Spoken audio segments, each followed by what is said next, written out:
चाहिए BJP headquarter पे, जहां पर आज सुबह से मिठाइयां बंट रही थी, पटाखे फूट रहे थे। रीमा, क्या नजारा है अब?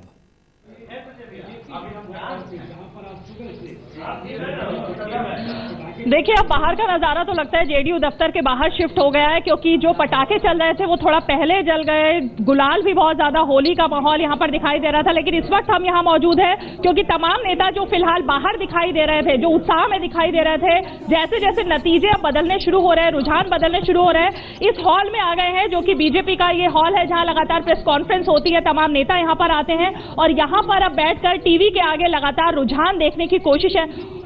उत्साह थोड़ा जल्दी नहीं दिखा दिया आप लोगों? नहीं, नतीजा दिख गया क्या आपको? परिणाम तो दिख दीजिए, परिणाम आने दीजिए। मैंने पहले भी कहा है कि परिणाम हमारे पक्ष में होगा। बिहार में कोई नहीं चाहता कि जंगल राज आए, तो ये जंगल राज की समाप्ति का दौर है। बिहार एक बार फिर से नरेंद्र मोदी और अमित शाह के रास्ते जाएगा। अब तो जेडीयू गठबंधन लगता है 122 का आंकड़ा भी पार कर गया है, जो लगातार रुझान दिखाई दे रहा है। अभी संजय मयूख जी ने आपको बताया कि यह परिणाम नहीं, यह रुझान है। रुझान को देखकर ही आप लोगों ने गुलाल भी चलाया था और दिवाली भी मनाई। आपको बता दूं, जिस तरह से ये परिणाम रुझान में कन्वर्ट होगा तो आपको दिखेगा कि बिहार की जनता महागठबंधन नहीं, गठबंधन के साथ है। बिहार की जनता विकास के साथ रहना चाहती है, अपराध के साथ नहीं रहना। तो देखिए, बिल्कुल प्रसून जी, यही बात अब लगातार अभी भी कही जा रही है, क्योंकि अब इंतजार है कि रुझान नतीजों में जैसे ही बदले उसके बाद अगला रिएक्शन दिया जाएगा। लेकिन फिलहाल तो अब निगाहें लग गई हैं, क्योंकि लगातार जो सस्पेंस बना हुआ है, ऊपर नीचे जो रुझान जा रहे हैं, उसके बाद माहौल भी पार्टी दफ्तरों का बदलता जा रहा है। नहीं तो क्या ये उल्लास थम गया है या पटाखे खत्म हो गए, मिठाई बट गई? क्या है स्थिति, क्या है? क्योंकि इनको अब डर लग रहा है कि कहीं हार ना जाए।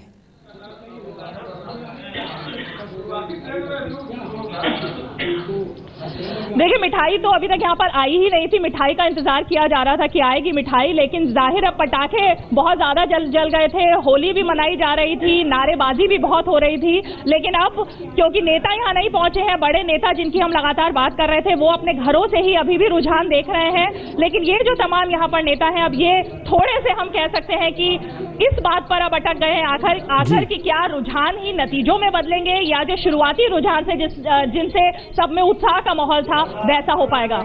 दूसरी तरफ जनता दल यूनाइटेड के दफ्तर में इस बात को लेकर बात हो रही थी कि एक ऐसा पटाखा बनाया जाए जो 150 बार फटे, क्योंकि 150 सीट चाहिए।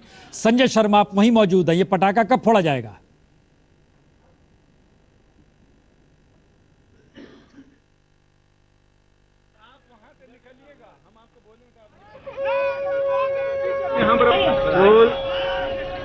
जनता दल के कार्यालय में जनता दल यूनाइटेड के कार्यालय में जगह जगह जश्न का माहौल है। युवा जनता दल के इकाई के लोग यहाँ पर मौजूद हैं, युवा बम की धमक के साथ। यानी ऐसा बम जिसमें एक बार पलीता लगाया जाए तो वो 150 बार इसके धमाके होंगे। यानी युवा बम, ये कॉन्सेप्ट किस तरह से आया? 51 किलो लड्डू यहाँ पर लाए गए हैं मनेर से, जो बांटे जाएंगे। और जैसे जैसे रुझान आते जा रहे हैं, वैसे वैसे कार्यकर्ताओं में और युवा जनता दल के अधिकारियों में उत्साह का संचार है। संतोष जी, ये बताइए कि आप लोगों को कैसे एंटिसिपेट किया आप लोगों ने कि ये सारी तैयारियां पहले से कर रखी थी? देखिए, नीतीश कुमार जिंदाबाद। विगत लोकसभा चुनाव में भाजपा द्वारा झूठे प्रचार प्रसार करके युवाओं को बरगलाकर जो चुनाव में बहुमत से लोकसभा में बहुमत पाए, और युवा वर्ग आज तक रोड पर रहा। हम लोग युवाओं के बीच में पूरे बिहार में घुमा और युवाओं को उत्साहित किया, और युवा वर्ग माननीय नेता श्री नीतीश कुमार जी और लालू यादव में आस्था व्यक्त की। और हम लोग ने तय किया कि युवा शक्ति के मुताबिक हम लोग 150 सीट से ऊपर रहेंगे, इसीलिए 150 आवाज वाले पटाखे छोड़े। यहाँ देखा जा रहा है कि दिवाली तो 2 दिन पहले आ गई, होली तो कई महीना पहले आ गया। जी, यहाँ होली और दिवाली दोनों एक साथ मनाया जाएगा। अभी आधा घंटे के अंदर आप इस माहौल को भी देखेंगे। गुलाल तो चलने लग गया है आपके उसमें, और युवा जनता दल यहाँ पर ये बम के धमाके के साथ मौजूद है। अभी लोगों ने कहा था, अमित शाह ने कहा था कि हम जीतेंगे यहाँ और पाकिस्तान में पटाखे फूटेंगे। मैं उन्हें बताना चाहता हूँ कि पटाखा हिंदुस्तान में और बिहार में फूटने वाला है।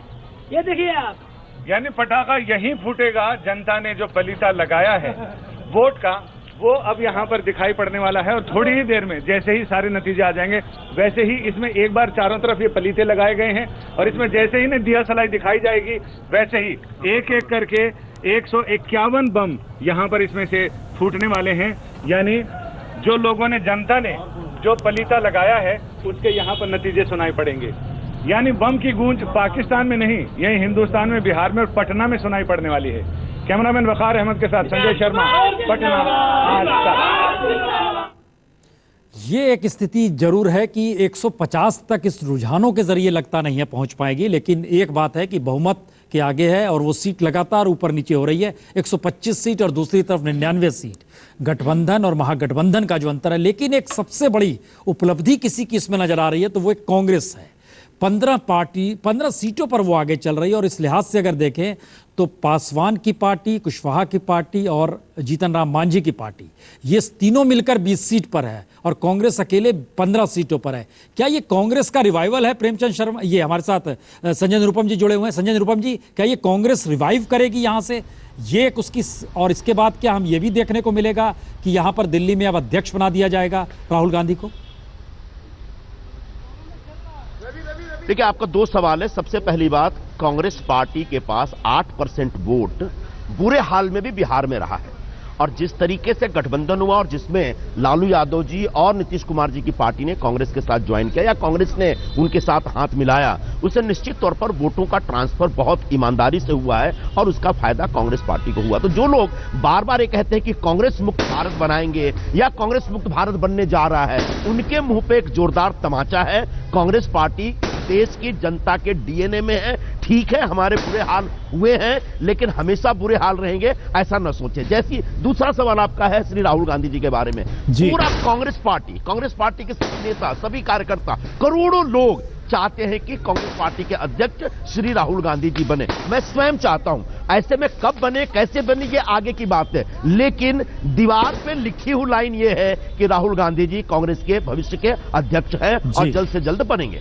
जीवीएल, लगता है पटना में जल्दबाजी हो गई जिस तरीके से पटाखे छूटने लगे, क्योंकि रुझानों में बहुमत मिल गया महागठबंधन को। अभी रुझान है लेकिन फिर भी बहुमत मिल गया और आप 100 के नीचे हैं, तो कार्यकर्ताओं का उत्साह था या किसी ने समझाया नहीं?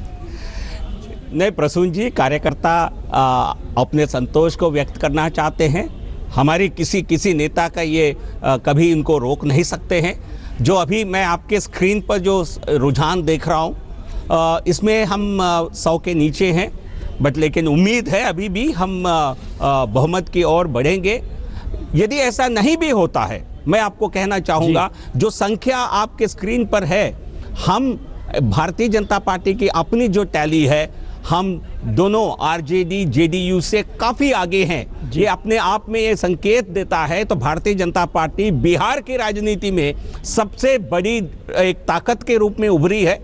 तो अंतिम परिणाम क्या होते हैं हम 1 घंटे के बाद देखेंगे, लेकिन दोनों क्षेत्रीय दलों को हमने पीछे छोड़ दिया है और जो पार्टियां अलग अलग लड़ी है लोकसभा चुनाव में, अपने इनसिक्योरिटी के कारण वो सब एक मंच पर आकर के हमारे खिलाफ चुनाव लड़े हैं। तो यदि लोकसभा चुनाव की आप वोट का संख्या को देखें, ये अलायंस हमसे काफ़ी ज़्यादा वोट पाई थी लोकसभा चुनाव में। तो ये पहले से ही हमारे लिए एक चुनौती भरा चुनाव था, लेकिन अब इस चुनाव को भी हमने बहुत अच्छे तरीके से लड़ा और जो परफॉर्मेंस है, मैं उम्मीद करता हूं हम वहां आगे बढ़ेंगे।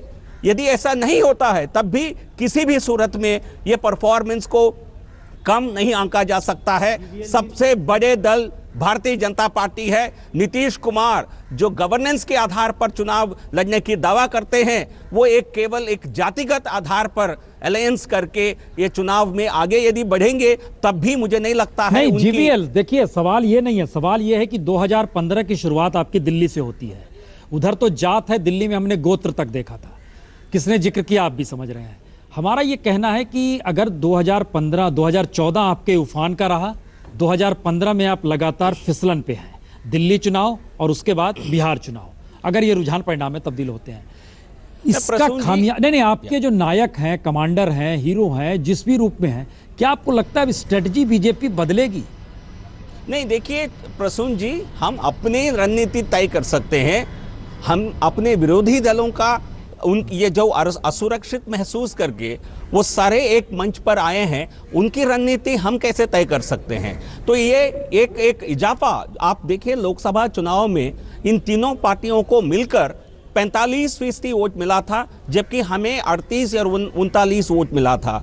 तो इसलिए ये चुनौती भरा पहले दिन से हमारे लिए था। और ये चुनाव को आप दिल्ली से कतई कंपेयर नहीं कर सकते हैं, क्योंकि दिल्ली में परिस्थितियां अलग थी और दिल्ली में रुझान भी और ट्रेंड्स और रिजल्ट्स भी बहुत अलग किस्म के थे। ये केवल एक राजनीति, एक जातिगत चुनाव जीत होगा यदि उनकी जीत होती है तो। आपने कहा कि बीजेपी सबसे बड़ी पार्टी है और हमारी सीटें जदयू या आरजेडी की सीट से बहुत ज़्यादा है, लेकिन शायद आप ये भूल गए कि जदयू या आरजेडी ने सिर्फ मात्र 101 सीटों पे चुनाव लड़ा और आपकी पार्टी 160 सीटों पे चुनाव लड़ रही थी। तो इस तरह से आंकड़ों को ना पेश करें जो बिल्कुल आपके हमेशा ही पक्ष में जाए। आप परसेंट विक्ट्री में अगर देखेंगे तो आपको बिल्कुल साफ दिखाई देगा कि आपकी स्ट्राइक रेट जो कहते हैं परसेंट सीट्स वन, आप कम हैं इन दोनों पार्टियों से। अब नहीं, आपकी बात को मैं मानता हूं, लेकिन ऐसे कई पार्टियां हैं जो 243 सीट लड़के तब भी 2-4 सीट पाते हैं। उसका उदाहरण है तो क्या आप चाहते हैं कि आप अपनी इतनी बड़ी पार्टी की तुलना उन पार्टियों से करें, बीएसपी से करें बिहार में? लेकिन ये नहीं, आप इस बात का भी नजरअंदाज न करिए कि एक पार्टी जो सत्तारूढ़ दल है, जनता दल यूनाइटेड, जो 114 एमएलए उनकी प्रेजेंट असेंबली में हो और उससे भी कम सीट पर लड़ रही है चुनाव में, क्या आपको ये अचंभा नहीं लगता है? क्या मुझे अचंभा नहीं लगता। ये गठबंधन का धर्म है। अगर आपने पहली बार गठबंधन की नीति के तहत उन्होंने बराबर बनाते नजर आ रहे हैं। क्या शरद यादव आ गए। देखिए, हम पहले से जानते थे ये बिहार की जनता के चारों तरफ हमने करीब 150 मीटिंग की है।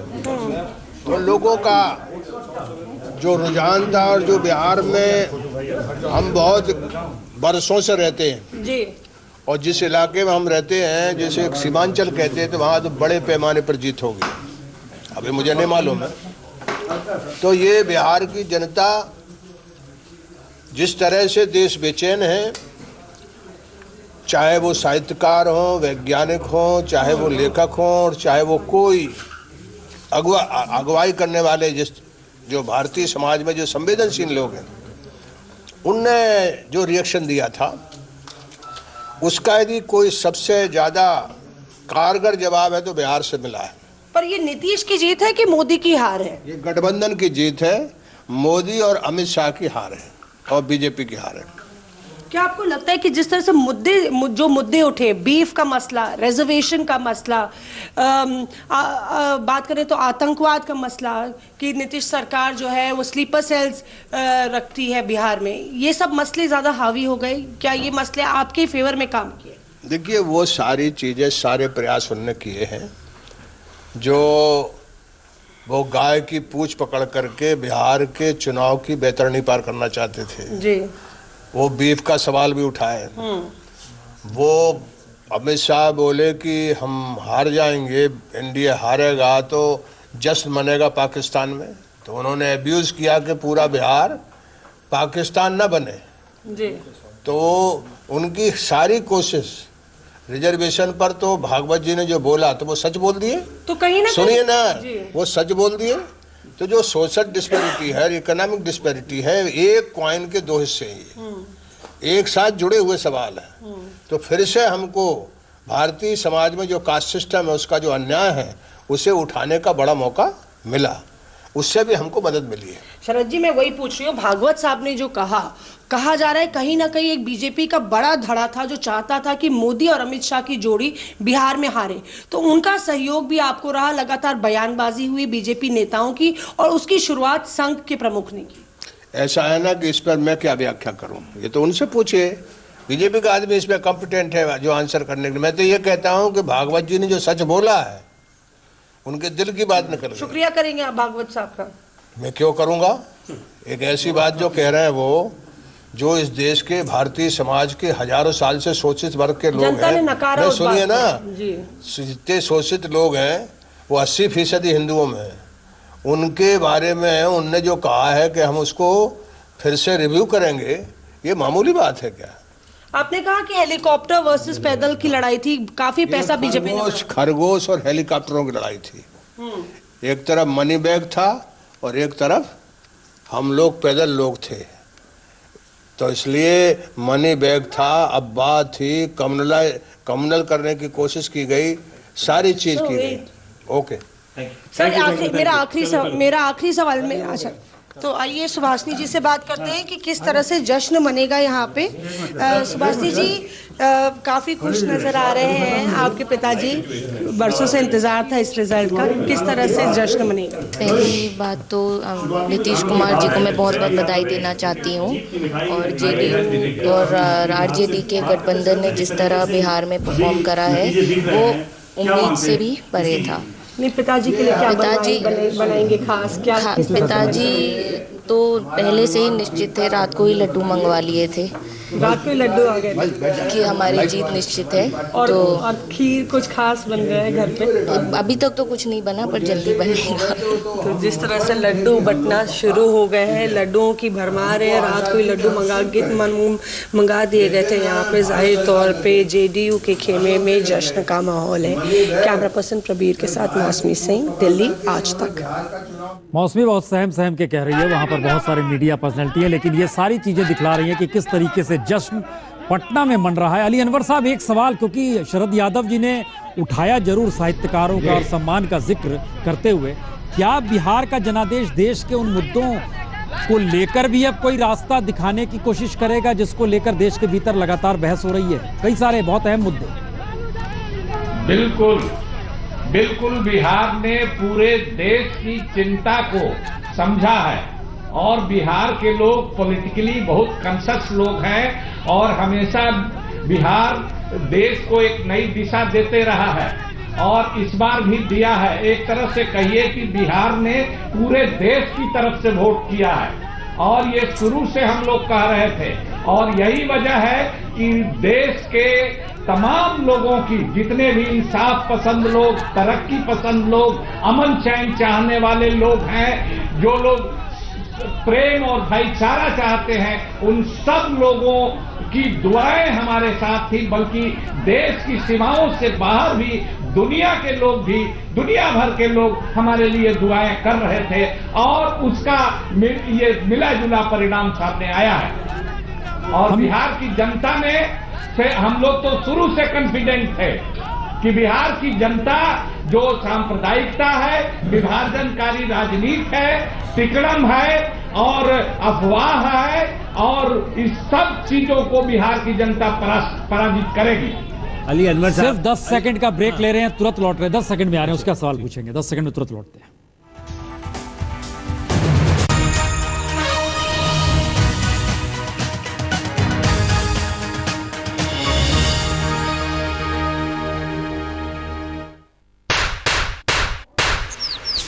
पतला है पर गर्मी बहुत है। कॉटन और स्पेशल फाइबर से बना अमूल बॉडी वार्मर अल्टीमा, पतला है पर गर्मी बहुत है।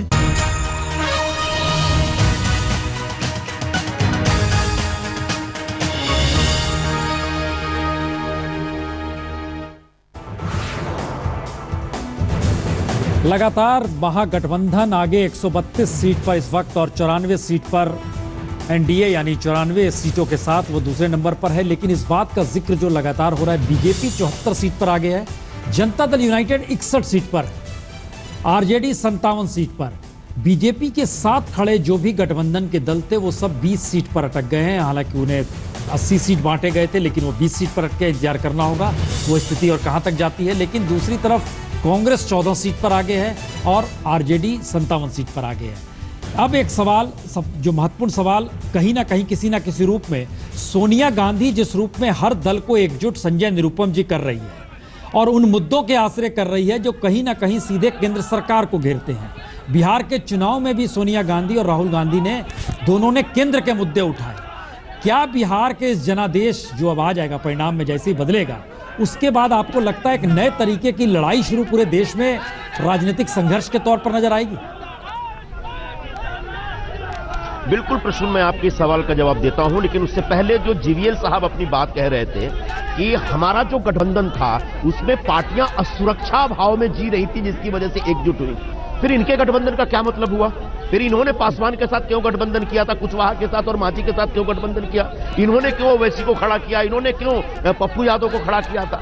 तो कृपया करके हारे हैं तो नम्रता से इसको स्वीकार करें और जो जीता है उसको बधाई देनी चाहिए। एक दूसरी बात, आपने सोनिया जी के संदर्भ में और राहुल जी के संदर्भ में एक सवाल पूछा है। निश्चित तौर पर कांग्रेस पार्टी की एक बड़ी जवाबदारी बनती है कि भारतीय जनता पार्टी और नरेंद्र मोदी जी के नेतृत्व में इस देश में जो राजनीतिक ध्रुवीकरण हो रहा है, जो राजनीति में जो प्रदूषण बढ़ रहा है, जो राजनीति में नए खतरे पैदा हो रहे हैं, उन खतरों से लड़ने के लिए सोनिया जी और राहुल जी के नेतृत्व में इसका मतलब यह है कि जीतते हुए वक्त में जो जीत रहा होता है वो सारी बुराइयों को दरकिनार करते हुए कहता है हम तो जीत रहे हैं, और स्थिति अगर उसके हारने की आ जाए तो चीजें स्वीकार कर लीजिए। ये स्थिति राजनीतिक तौर पर उर्मिलेश जी कैसी लगी आपको? भाई कहावत बड़ी पॉपुलर है ना, जो जीता वो सिकंदर, तो अब ये सिकंदर मान रहे हैं। लेकिन मेरा ये कहना है कि शुरुआती दौर में मुझे लगता है कि जो बीजेपी में एक उत्साह नजर आया टेलीविजन के स्क्रीन पर देखकर, वो जो बाहर के बैलेट्स होते हैं जो आते हैं डाक से, हो सकता है उनका रहा हो, कुछ शहराती इलाकों का रहा हो। इन कंसिस्टेंटली जो जेडीयू के नेता, आरजेडी के नेता अपनी जीत के प्रति आश्वस्त थे, जिस तरह से वो बात कर रहे थे। एक बात मैं जरूर आज कहूँगा और कहने का मुझे अवसर है, वो ये कि जिस तरह इस पूरे इलेक्शंस को मेन स्ट्रीम मीडिया ने कवर किया, वह भी हमें आत्मचिंतन करने की जरूरत है कि क्या हमारे देश में मीडिया ऑब्जेक्टिविटी को किस हद तक मेंटेन करता। बार बार एक सवाल पूछा जाता था बिहार के मतदाताओं से, आप विकास को वोट करेंगे कि जाति को? इसका मतलब एक तरफ विकास है, एक तरफ जाति है। ये जाति किसकी है, ये विकास किसका है, ये मीडिया को आत्मचिंतन करने की जरूरत है। मीडिया का यह जो सवालिया जो लहजा था वो एक्सपोज हुआ है। भारतीय मीडिया का अपर कास्ट बायस, उसकी कारपोरेट बायस बिल्कुल जाहिर हुई है बिहार में, और ये एक रीथिंकिंग की जरूरत है भारतीय मीडिया को। जाति जीतेगी कि विकास? मानो नीतीश कुमार विकास के देवता नहीं है। विकास का देवता सिर्फ वही लोग हैं जो एक खास ढंग के विकास की पैमाइश। हमको लगता है जीवीएल से इसका जवाब रामकृपाल यादव, बीजेपी ने हार मान ली है, इस बात का जिक्र रामकृपाल यादव ने किया है। ये पहले लालू प्रसाद यादव के साथ हुआ करते थे, फिर बीजेपी में चले गए, सांसद बने, मंत्री बने, और जिस दिन वोटिंग थी उस दिन बिना हेलमेट मोटरसाइकिल चलाते हुए दिखाई दिए थे पटना की सड़कों पे। लेकिन इससे इतर हार मान ली है। उधर राम माधव का कहना है कि अगर कोई इसमें कोई दिक्कत नहीं है। लेकिन एक सवाल जीवीएल आपसे, यह किसकी हार है बिहार में? अगर आप हार रहे हैं, आप लोगों की हार है, या आप ये अब कहेंगे जी नहीं ये विकास की हार है? प्रसून जी, मैं आपको एक सच्चाई का जवाब देता हूं। आप अपने एनालिस्ट से पूछ लीजिए आपके स्टूडियो में। ये अरिथमेटिक का हार है, ये अरिथमेटिक का हार है, क्योंकि आप लोकसभा चुनाव में इनकी वोट प्रतिशत को ऐड करके देखें, उनको उस अलायंस को, कांग्रेस, जेडीयू, आरजेडी को 145 सीट लोकसभा में लीड मिला हुआ है इनको, सबके वोट ऐड करने से। और तो जीवीएल आप इस समय एक सफोलॉजिस्ट के तौर पर बोल रहे हैं, बने रहता है, तो मतलब परिस्थिति लोकसभा से ज्यादा बदली नहीं है। देख लेना चाहिए। तो मतलब ये तो कोई चुनाव केवल न एक कराएं, अरिथमेटिक का हार है। और तय करने की हर बार चुनाव में देखते हैं अरिथमेटिक का क्या असर होता है। तो इसलिए इसके पीछे कोई बड़ा परिवर्तन की माहौल था। लोकसभा से लेकर अब तक कोई स्थिति बदल गई, ऐसा कहना बिल्कुल जायज नहीं। लेकिन जीवीएल मैं आपसे एक छोटी सी बात कह दूं कि 2014 के लोकसभा चुनावों को कुछ याद दिलाना चाहूंगा। 2014 के लोकसभा चुनावों की तुलना में आप लोगों का गठबंधन, आप लोगों ने बहुत कुछ खोया है 2014 लोकसभा के चुनावों में। अब आप देख लीजिए 74 लोक असेंबली सीट गलत आंकलन है। कैसे गलत आंकलन है? आपको 39% वोट थे और आपके साथ मांझी जुड़ जाते हैं, आपका वोट 42% के करीब हो जाना चाहिए। वहां से आप निश्चित रूप से 7-8% वोट गवा रहे हैं। 2014 आपकी पार्टी को 36-37% से वोट ज्यादा है नहीं इस चुनाव में। गठबंधन को कितना मिला है, जेडीयू को कितना मिला है, आप बताइए। लोकसभा में इनको 45% मिला था। 45 नहीं था, उनको 43% वोट था, और उसके बाद जीतन राम मांझी वहां से निकल गए हैं। उनके वोट को भी आपको काटना पड़ेगा। नहीं, आप उसका अलग पार्टियों का आप जोड़कर बताइए। जोड़ के 43% वोट है उनका, 43% वोट है। 43। अब किस आधार पर 45 को 43 कह रहे हैं? किस आधार पर?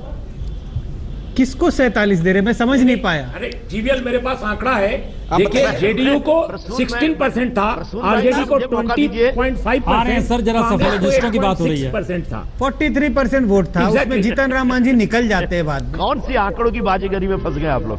हाँ आप बताइए। मैं जीवीएल से सवाल पूछना चाहता हूँ। मैं जीवीएल, मेरा एक आपसे प्रश्न ये है, आप अर्थमेटिक की बात कर रहे हैं, तो अर्थमेटिक तो आपने भी लगाया था ना? एग्जैक्टली। तो ऐसा तो है नहीं कि गणित आपने नहीं बनाया था। नहीं, तो आप ये स्वीकार क्यों नहीं करते कि आपका गणित का जो समीकरण था वो परवान नहीं चढ़ सका? अब देखिए, कोशिश तो हर पार्टी करती है चुनाव जीतने के लिए, लेकिन हमारे सामने जो लोकसभा में जो चुनौती था और आज में बहुत बड़ा परिवर्तन है, क्योंकि हम दो पार्टियों के खिलाफ हम लड़े थे उस समय। हम देखिए लड़ाई लड़ रहे थे जीवीएल। हाँ जी, तो क्या आप हारी हुई लड़ाई लड़ रहे थे पहले से? मैंने कई बार कहा, आज सुबह भी मैंने आपके सिस्टर चैनल पर यही कहा, पहले दिन से ही हमारे खिलाफ लोडेड था, बट फिर भी हमने कोई कसर नहीं छोड़ा। हमने पूरा हम एक मिनट, ये देखिए बिहार के जो रिजल्ट आ रहे हैं उसके बाद पटना की सड़कों पर क्या आलम है उसका एक नजारा दिखाते हैं। रीमा जरा बताइए। पटना में बीजेपी दफ्तर के बाहर अभी जश्न का माहौल था, लेकिन अब से कुछ ही देर पहले हमने देखा कि यहाँ पर किस तरह से जेडीयू और आरजेडी के जो समर्थक है वो यहाँ पर पहुंचे, हाथों में झंडा लिए और कांग्रेस का फ्लैग था। और इस ऑफिस के बाहर से जब ये जुलूस निकला है तो बीजेपी और जेडीयू के समर्थकों के बीच एक दूसरे के खिलाफ नारेबाजी की नौबत आ गई। कुछ ही फलांग की दूरी पर है यहाँ से जेडीयू ऑफिस, और जैसे जैसे रुझान जेडीयू और महागठबंधन के पक्ष में आते दिखे, उत्साह जेडीयू में दिखाई देने लगा। वही बीजेपी के समर्थक तमाम चुपचाप थे। और अब इस वक्त जो जश्न है वो जेडीयू के तमाम लोगों के बीच में है। पटाखे भी चल रहे हैं, दिवाली भी चल रही है और सुरक्षा के तमाम इंतजाम अब यहाँ पर होने शुरू हो गए हैं, क्योंकि कुछ ही फलांग की दूरी पर यहाँ आरजेडी और जेडीयू का ऑफिस है। इस वक्त हम बीजेपी दफ्तर के उत्साह का माहौल है। उससे पहले बीजेपी इस तरह का जश्न मना रही थी जिस तरह आप लोग ने झड़प की नौबत आ गई। भाई अभी ऐसा कुछ भी नहीं है, हम लोग अपनी उत्साह में हैं, लेकिन वो लोग मातम मना रहे हैं, तो उनके गम में हम भी जाके शरीक हुए थे। कि ज्यादा गमगीन होने की जरूरत नहीं है, काले का सिर्फ मुंह काला हुआ है और कुछ नहीं हुआ है। बिहार तो बिहार है, हम जो चीज जानते हैं वो करते हैं। एक बात और कहना चाहेंगे, ये लोग यहाँ पर बम फोड़ रहे हैं और हम लोगों का और ये बदनामी महागठबंधन पे देखिए